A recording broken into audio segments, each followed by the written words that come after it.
Triumph have just taken the covers off the updated 2024 Scrambler 1200 models, which will be available in a new lower spec Scrambler 1200X variant alongside the top spec Scrambler 1200XE, making for two much more different options for us riders in 2024, and begging the question, do you go the full berry 1200XE or the relatively more basic 1200X and hopefully more affordable? Triumph positioned the new X version as seeming to replace the outgoing XC, with the aims explained as to provide a better road ride, but it is worth noting that some specs look to have dropped significantly with that change. The XE raises the bar for the off-road adventurers. By comparison, although both bikes do run the same engine loadout and wheels, interestingly enough. Previously, the base XE and XC models were separated by less than $2,000 right away here in Australia, which is kinda small. I'm expecting that gap to open up significantly now though. Performance has been more tweaked than improved, with a revised exhaust and peak power and torque both moved 250 RPM lower, which, let's be honest, probably isn't going to be noticed by the vast majority of riders. That's uniform across both bikes, alongside the change to a 50mm single throttle body and new headers, with claims of broader torque in the upper rev range perhaps a bit more noticeable. That's 89 brake horsepower at peak and 110 Nm of torque for reference from the liquid-cooled 270-degree single overhead cam parallel twin. But first up, let's talk the 2024 Scrambler 1200X specifically. This looks to me like the move to a more affordable option, and while it still runs the tubeless 21 and 17-inch wheel combo, there will now be a set of Marzocchi non-adjustable forks with 170mm of travel, and dual Marzocchi rear shocks offering just preload adjustment mirroring that travel. Considering the fact the previous base XC was running the show-up 45mm fully adjustable units with 200mm of travel and dual Ohlins fully adjustable shocks also with 200mm of travel, that's quite the downgrade, and I may be being a bit unfair, but Marzocchi non-adjustable units aren't something that really sets the world on fire in my mind. Granted, that impression comes from seeing them on cheap bikes where they were never particularly impressive. I'm sure we'll see something more noteworthy on the Triumph, however. Of course, for the right rider, and more importantly with the right price, that'll probably still make an attractive proposition. What's losing fully adjustable suspension and dual rear Ohlins worth? A pretty hefty whack in my mind, easily upwards of 10% of the total previous cost of the bike, and that kind of figure could even just cover the shocks. Obviously, the bling factor from the Ohlins is something to consider there too, with the ride arguably the most important factor, but that's hard to gauge, especially if you're just getting a 5-minute round the block test ride. Let me know what you reckon that's worth to you in the comments though, or what your impression of that change is at face value. Like adventure bikes, there's no doubt plenty of people who only see dirt when a road crew spills some across their local tarmac, and there's still the XE for those who ride like they're in an adventure or Scrambler marketing video. The brake package is also swapped to Nissan twin piston axial calipers, replacing the previous Brembo M50s. Rotors also decreased to 310mm from 320. This is an interesting move here, the new Nissan calipers no doubt making for a more forgiving brake loadout on the dirt, especially for less hardcore riders, but removing the prestige and additional performance of the Brembo front loadout. Is that a downgrade? I mean, technically, compared to the XC.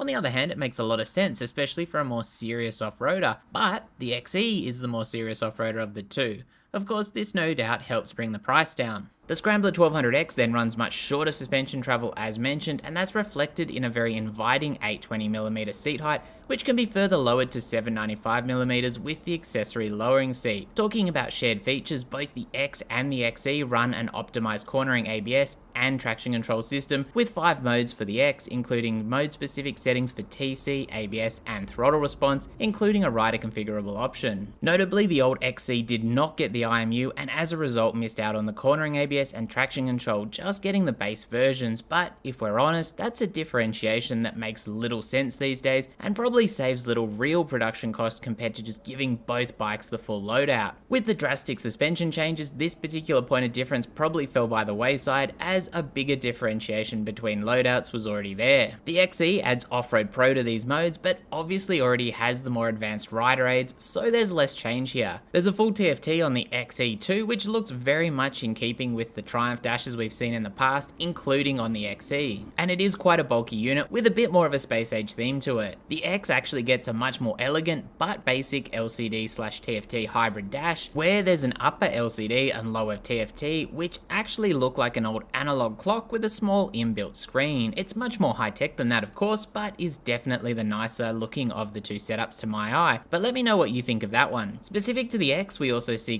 Subaru street tyres from Metzler fitted as standard. Moving on to the XE specific updates, however, we're seeing Marzocchi 45mm USD forks and dual spring shock, both offering full adjustability and a massive 250mm of travel front and rear. Now that previous loadout was 47mm Showa USD forks and Ohlins twin shocks with the same level of adjustability and travel. Triumph promised more incrementality of the adjustment of the compression and rebound there, which could potentially offer a more tailored suspension tune however. On the braking front, the XE receives new Stylema calipers by comparison, matched to 320mm rotors, and naturally those are 4-pot radial monoblock calipers. The rear is a 255mm rotor and Nissan caliper on both models with adjustability at the front brake lever for both too. The Scrambler 1200 XE adds Metzler 2-ounce tyres as standard fitment, although Triumph do recommend the Michelin Anarchy Wilds for those thinking about getting more serious off-road. The XE also stands out for running a wider set of bars, adding 65mm of width overall, with reversible risers allowing adjustment to the position fairly easily, alongside a 10mm height adjustment due to a removable spacer. You also get adjustable foot controls on this model, which will make setup for off-roading even easier. Also playing into the Scrambler 1200 XE's off-road capabilities is the cast aluminium swing arm, a two-sided affair, but extending the wheelbase over the standard X for stability, where the X is a bit more road orientated obviously. The X is also notably only 835mm wide to the 905mm of the XE